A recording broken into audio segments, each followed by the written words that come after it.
반갑습니다. 이제는 제법 한낮 기온이 여름인가 하는 착하게 될 정도로 아주 무덥습니다.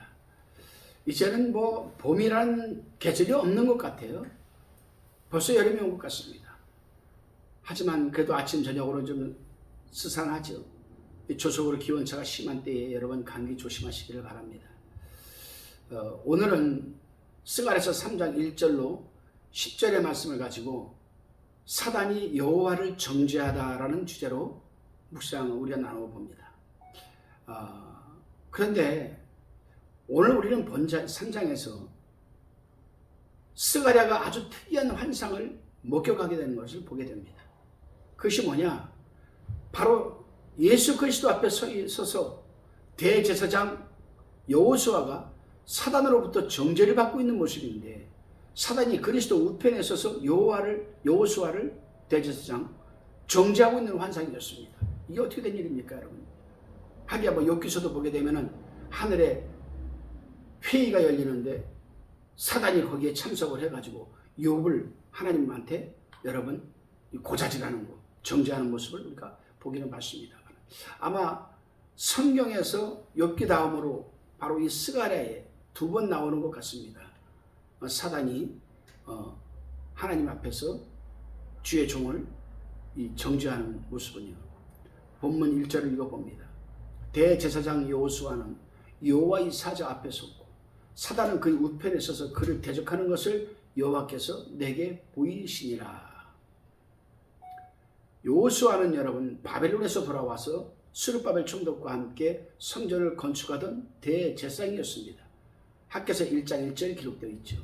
그가 이스라엘 백성을 대표하여 지금 판결을 받기 위해서 여호와의 사자, 즉 예수 그리스도 앞에 섰고, 사단은 그리스도의 우편에 서서 대제사장 이 여호수아를 지금 정죄하고 있는 겁니다. 지금 여기서 우리는 주의해서 본문을 읽어야 하고 또 살펴야 하겠습니다.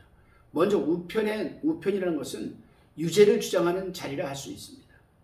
우리가 세상 법정에서도 피고인의 유죄를 주장하는 검사는 재판장이 그 우편에 서서 정죄를 합니다.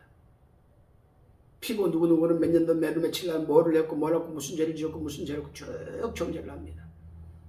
재판장 우편 쪽에 앉아서 변호인단은 좌편에 앉죠. 따라서 사단이 그리스도의 우편에서 서서 정죄하고 있는 것은 여호수아의 죄를 정죄한다는 그런 의미입니다. 그렇습니다, 여러분. 사단은 언제나 우리의 약점과 결점, 그리고 부족한 면과 범죄한 사실들을 하나님 앞에 정죄하며 멸망시키려고 하는 겁니다. 그러나 그리스도께서는 우리 죄를 사해 주시고 보혜사 성령께서 변호해 주신 줄로 믿으시기를 바랍니다. 성령을 우리가 헬라어로 원어로 파라클레토스라 합니다. 이 파라클레토스라는 말은 영어로 번역을 하면 헬퍼란 뜻입니다. 헬퍼. 홀리 스피릿이라고도 하죠. 홀리 스피릿. 돕는 자, 헬퍼.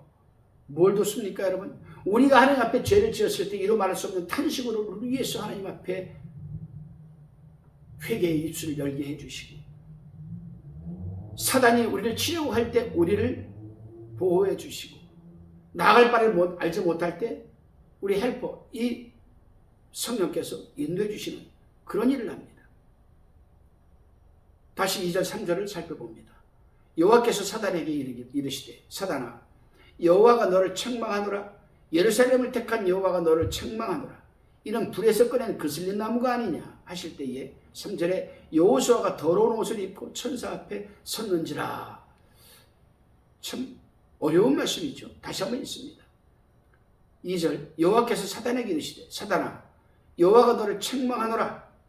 예루살렘을 택한 여호와가 너를 책망하노라. 이는 불에서 꺼낸 그슬린 나무가 아니냐 하실 때에 3절 여호수아가 더러운 옷을 입고 천사 앞에 섰는지라.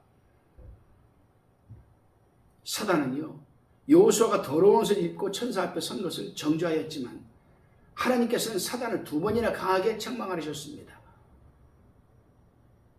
내가 너를 책망한다. 그 이유는 하나님께서 교회의 모형인 예루살렘을 택하였기 때문이고 성도의 모형인 여호수아를 불에서 꺼낸 나무와 같이 멸망 가운데서 그리스도의 죄사함의 은총과 구속의 은총으로 구원을 내셨기 때문에 이런 말씀을 하신 겁니다. 대제사장 여호수아가 더러운 옷을 입은 것은 허물이 있는 것을 가리키죠. 그렇습니다, 여러분. 이 세상에 죄와 허물이 없이 살아가는 사람은 단 한 명도 없습니다. 사람의 의인은 하나님 보시기에 더러운 옷과 같은 겁니다. 히브리서 5장 1절 2절에 보면 제사장도 완전한 자가 아니요 결정과 부정함이 있다고 하였습니다. 그래서 우리 사람의 행동은 하나님 앞에 더러운 옷과 같은 겁니다.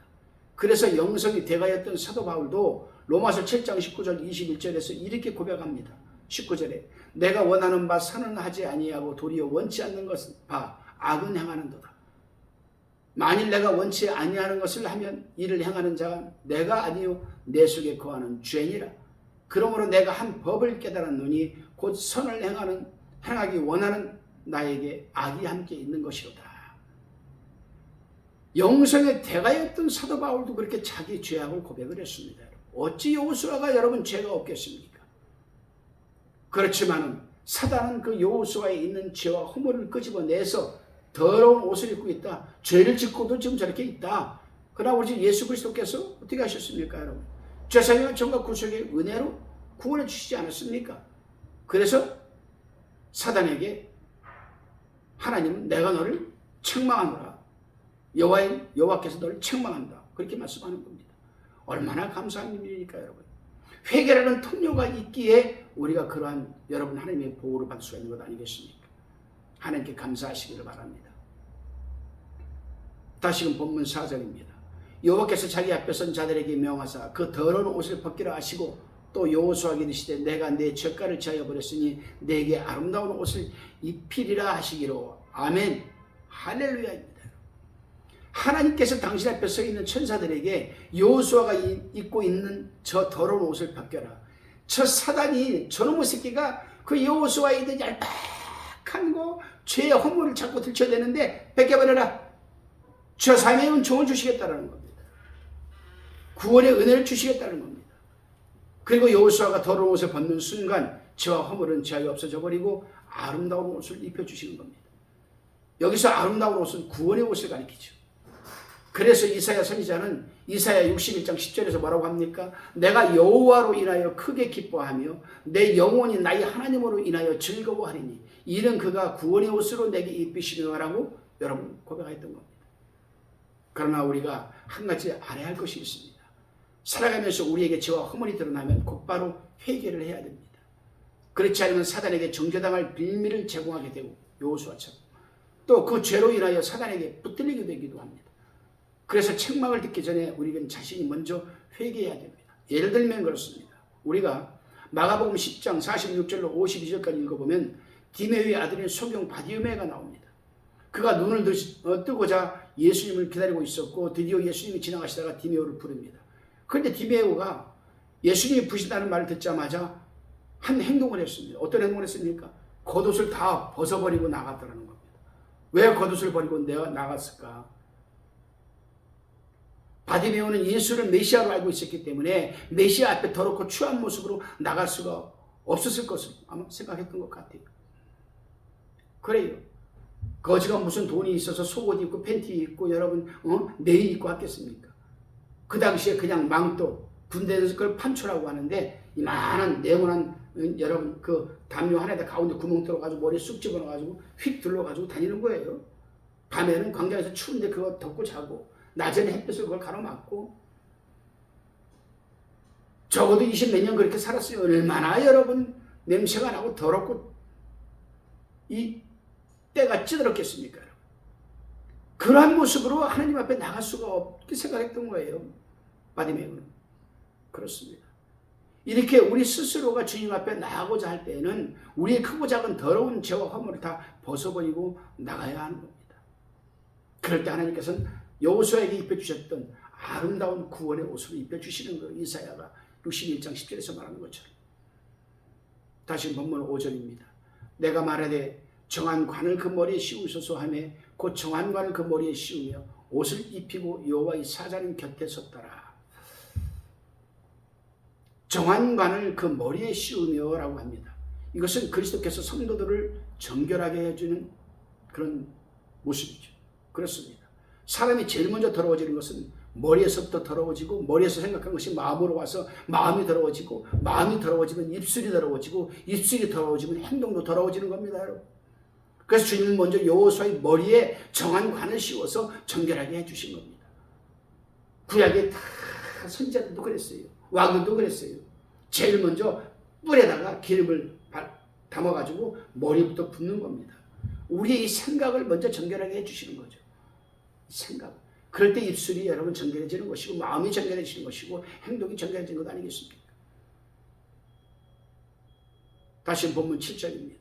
만군의 여호와의 말씀에 내가 만일 내 도를 준행하며 내 율례를 지키면 내가 내 집을 다스릴 것이요 내 뜰을 지킬 것이며 내가 또 너로 여기 섰는 자들 중에 왕래케 하리라. 여러분, 제가 높아심에서 말씀을 드립니다. 사실 스가랴서는 굉장히 어려운 말씀입니다.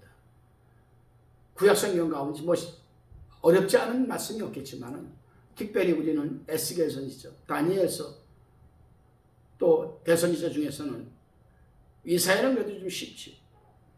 소선지자 중에서도 좀 어려운 말씀이 바로 스가랴 말씀입니다. 상징적인 말씀, 비유적인 말씀도 있고, 신약에 와서는 여러분 요한계시는 굉장히 어렵죠. 그러나 제가 신구약 통일성에 의해서, 또 구속사에 의해서 성경은 성경으로 해석을 한다는 원칙 아래 될 수 있으면 여러분이 들을 때 이해가 쉽고 어렵지 않게 제가 강해를 좀 하려고 합니다. 여러분, 이 말씀을 좀 청취하시고 시청하시고 다시금 성경 말씀 본문을 읽으면 이해가 아주 빠를 겁니다. 여러분.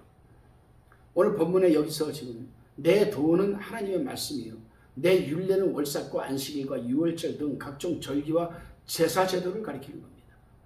하나님께서 여호수아에게 이것을 잘 지키면 내 집, 즉 교회를 다스릴 권세를 주신다는 겁니다. 여러분. 그렇습니다. 여러분. 주의 종은 하나님의 말씀을 선포하면 선포한 말씀대로 삶의 현장에서 행함의 열매를 맺어야 합니다. 그리고 교회 절기와 예배를 잘 감당해 나가면 그 종은 사명을 감당할 때에 교회를 다스릴 여러분 자격과 또 권세를 하나님께서 주시는 거예요. 영적인 힘도 주시고 영권도 주시고. 주의 종들이 목회할 생각은 안 하고 말씀 연구하고 그 어떻게 하면 그 말씀을 뜨끈뜨끈하고 따끈따끈한 곰팡이 싫지 않은 여러분 이 하나님의 이 떡, 즉 말씀을 성도들에게 어떻게 하든지 연구하고 틈만 남은 설교 준비해서 먹일 생각은 안 하고 게으르고 나태하고 그렇다면 하나님 교회를 다스릴 자격이 없는 거죠. 자랑은 아닙니다만 또 교만할까봐 참 그렇지만 저는 이날까지 똑같은 말씀을 한 번도 설교해 본 적이 한 번도 없습니다. 저는 딱 12시 되면 기도 끝나고 나면은 말씀을 준비하기 시작을 하거든요. 그 말씀을 준비할 때 하나님께서 그 말씀을 깨닫게 해주시는 그 은혜와 그 말씀 속에 감춰져 있는 비밀한 뜻을 하나님께서 성령께서 풀어주실 때 얼마나 여러분 시간 가는 줄 모릅니다. 밤은 꼬박 새고 설교 준비할 때가 있거든요. 왜?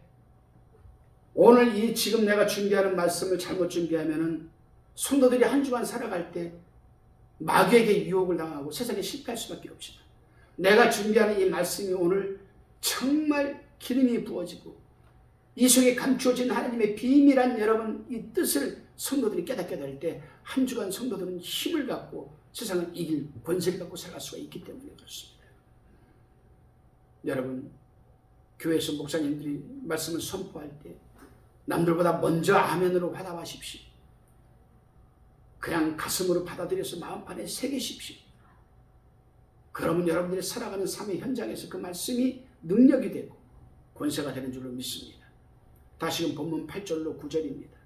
8절에 대제사장 여호수아야 너와 내 앞에 앉은 내 동료들은 내 말을 들을 것이니라. 이들은 예표의 사람이라 내가 내 종 순을 나게 하리라. 9절 만군의 여호와가 말하노라 내가 너 여호수아 앞에 세운 돌을 보라.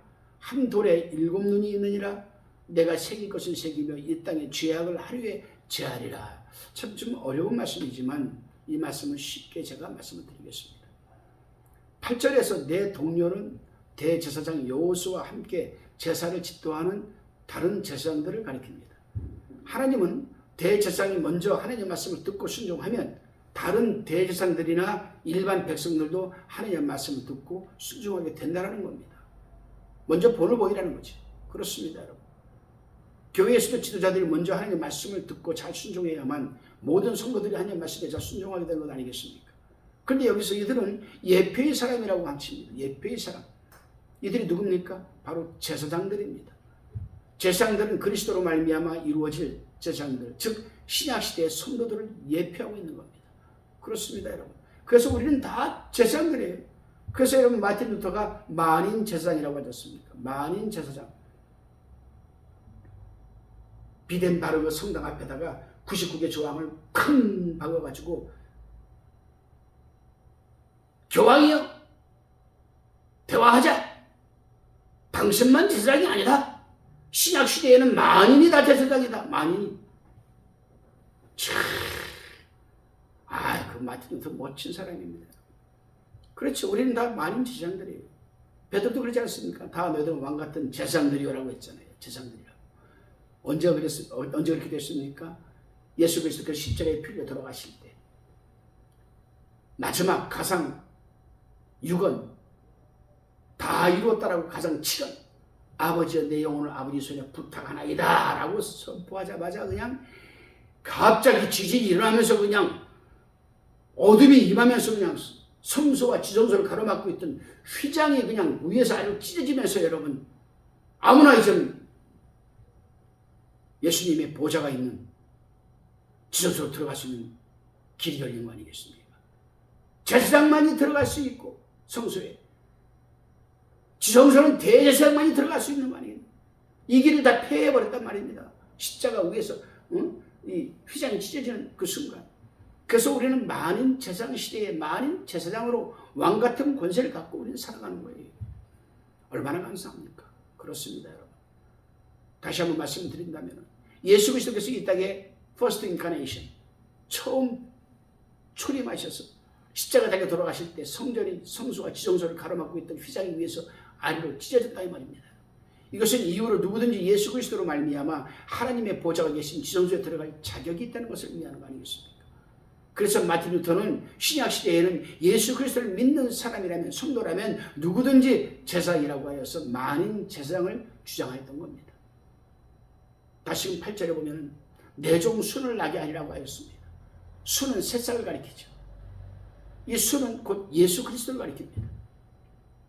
앞으로 오실 그리스도께서는 나무의 순과 같이 새 일을 행하며 또 새 생명의 역사를 일으킬 것을 지금 여러분 상징적으로 좀 말씀을 하시는 중입니다. 다시금 9절에 나오는 돌도 마찬가지로 예수 그리스도를 상징합니다. 마태복음 21장 42절에 보게 되면 그리스도는 가장 요긴한 모퉁이 돌이라고 하였습니다. 그런데 한 돌에 눈이 7개 있다고 합니다. 여기 7눈은 뭘 의미하는 겁니까, 여러분? 성령을 의미합니다. 7은 유대인들이 하나님의 완전수로 그들은 믿고 있습니다. 성령의 7눈은 완벽하죠. 계시록 5장 6절에 보면은 7눈은 7영이라고 했기 때문에 성령을 의미하는 겁니다. 근데 성령은 하나인데 왜 7영이라고 했죠? 7이라는 하나님의 숫자로 완전수이므로 성령은 완전한 영이라는 겁니다, 여러분. 그런데 여러분 예수 믿는 사람들은 그러한 영, 눈을 7개나 가지고 우리 속에 들어오셔서 내재하고 계시는 이 성령을 우리가 모시고 여러분 우리가 살아가고 있으니 얼마나 축복됩니까, 여러분. 오늘도 그 성령과 여러분 커뮤니케이션이 잘 되어서 그 성령이 여러분에게 주시는 은사와 재능과 달란트와 그런 걸 받아서 여러분 살아가는 삶 속에서 커뮤니케이터가 되시기를 주님의 이름으로 축원합니다.